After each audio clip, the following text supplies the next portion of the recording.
First of all, I'd like to thank all of you for making this happen. I've had a wonderful time so far. This has been the best thing that has happened to me since a very long time.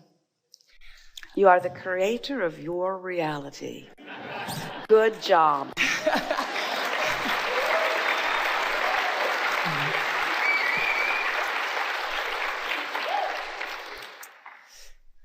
When I decided to attend this land cruise, people in my environment asked me, "Oh, that's so cool. What will you ask?"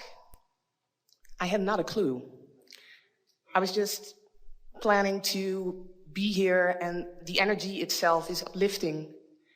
And then yesterday, all of a sudden, a question popped up. It was a bit of a silly one. So I raised my hand, but it was the pick me, no, don't pick me. But then my boyfriend got picked. And he had the possibility to ask the last question about drugs. And of all the questions that he that he was wanting to ask, this was not my favorite. It was ours. Yeah.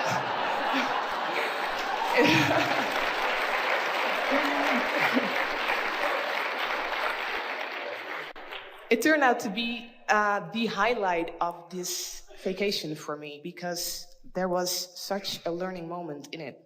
And from that, my real question emerged. Because obviously I was afraid of the judgments of others. Him expressing how we live our life and what we do and how we party.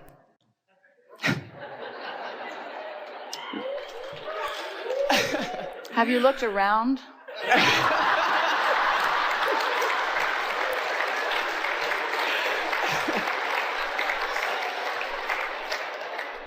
But the good thing about it is that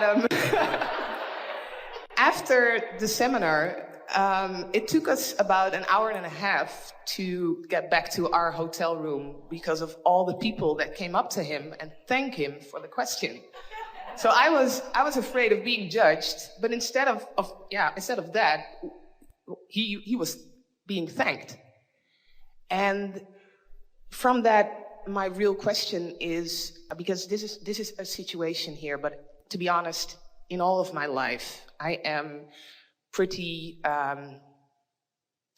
scared about what others might think of me, of how to act in a certain situation. So what I'd like to hear is a few words, how to let the opinions of others mean less and less to me. That's what I'd like to know.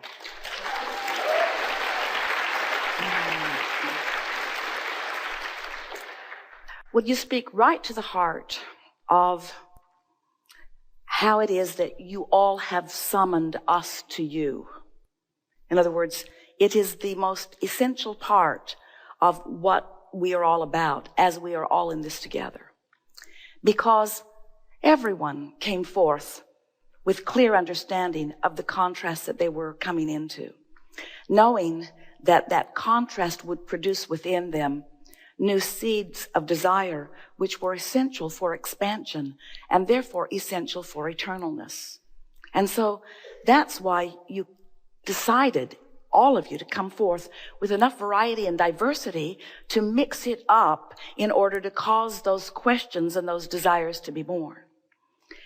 In the process of exposure to contrast, your parents, as they welcomed you into this physical experience, had already been bumped around enough by their lack of alignment and their forgetting who they are, that they started off with you in that way. And this is the way that we really want you to hear it. They didn't mean to. They were well-meaning. But they convinced you little by little that your happiness depended upon pleasing them. So they began training you right away. So did your teachers. So does almost everyone who comes around you to some extent. Because most people have sort of lost their way and are living conditional love. It's what we were speaking to just now as we were beginning, which is show me something that makes me feel good and then I'll feel good. But if I should see something that doesn't make me feel good, then I won't feel good. So only show me what makes me feel good, which causes people to, because they're living this conditional love, they want love. They just think they need certain conditions in order to feel that way.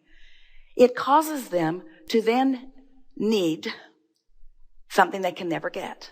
Control of what other people want, of what other people think, of what other people believe, of what other people are.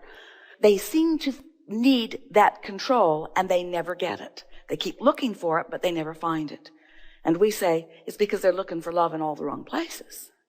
They're looking for it where it isn't instead of where it is. So the beginning to the answer to this wonderful question is you have to get that square in your head. It was sort of off on the wrong foot almost from the beginning because those around you convinced you. And we understand why when someone, your mother or your father or your boyfriend or your lover or your child or your friend, when anybody or a stranger, when anyone holds you as their object of attention and likes what they see, adores you. And so they're connected with source energy because in their appreciation, they're on that high-flying disc. And they're holding you as their object of attention. Oh, that feels so good. It feels like you want more of that until you begin to discover that you can't stand on your head in enough different ways to keep that consistently coming. So sometimes you say, I think I'll go forth. And I think I'll be different enough that I will not conform. I will not be able to conform. There are all kinds of spirits coming in who are determined to be nonconformists in that way. I will not stand in perfection so that you can lazily, conditionally love me. Now, we're not asking you, any of you, to run around and be unlovable just to test people to their highest good.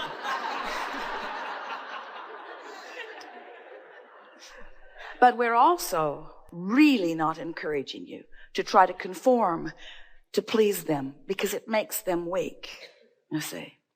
So that's really the crux of it. You have to realize that all of your joy comes from your alignment and everything else follows that. We like the words that you were offering about the inspiration that flows in other words, the impulse to ask the question. That was you reaching the vibration of where the solution is and feeling it but not quite being sure and feeling it but not quite being sure. That's that feeling of sensation, that feeling of inspiration, that feeling of impulse. That's that feeling of alignment that we've been talking about in all of these hours that we've been together. So the most important thing in no longer caring what anyone thinks is understanding that they don't know what they really think if they're not in tune with who they really are.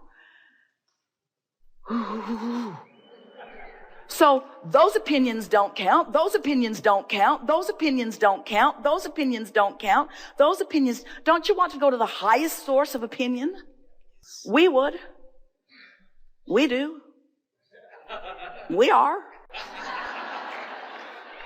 And so then someone hits you with something that feels unpleasant. And rather than, we've been saying, don't let your feelings be hurtable. Let your feelings be unhurtable. Well, that means you've got to be on the unhurtable disc, which means you got to be on the disc of alignment. You got to be on that high-flying place. You got to be tuned in, tapped in, turned on with who you are. And then even if something does occur, because it's a very diverse environment and you're moving around with a lot of people, and law of attraction is not going to bring you to a little cluster of people where there are only a handful. There are always going to be a lot of people around you. And those up closest to you, of course, are those that you're attracting with the strongest vibration. So something comes into your experience that doesn't feel all that good, but now you stand in your knowing and you acknowledge, hey, I don't hold this against you because you know not what you do. You don't know. You don't know, and it's not your fault in the sense that you're doing something wrong. We don't believe that anyone ever offers anything that is harmful or hurtful to another person deliberately. we think that they're swept up in a vibrational current that is causing inspiration that does not do who they really are justice. So if you were to find someone in the street bleeding, we know you'd do everything in your power to help them. We know you would. But when you find someone belligerent or uncaring or unkind or insensitive, you don't feel like helping him. You feel like getting away from them or kicking them to the curb. In other words, you don't feel kind toward them because in your attention to them, you've lost your connection and now they're controlling the disc you're on, you see. And we think that's the part that bothers you the most, is that it takes you from your alignment, and you don't want to be taken from your alignment. You want your alignment to be so shored up, and you just do it. A gathering like this is putting more of you in the place of doing that than your entire lifetime has provided you. Because you've sat for hours in conscious awareness of the laws of the universe with the source within you pulsing in a stronger way than ever. And you've tuned to that frequency, and you will not slip from it without knowing that you've slipped from it, you see.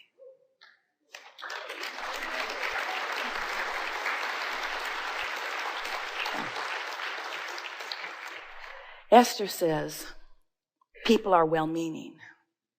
And sometimes she says it through gritted teeth. Because she has discovered a new sensitivity in this last year that has never been there before. And people are pretty damn insensitive. Because they know not what they do. But it is not their job to know. It's not their job to feather Esther's nest. It's her job to feather her nest. Yeah?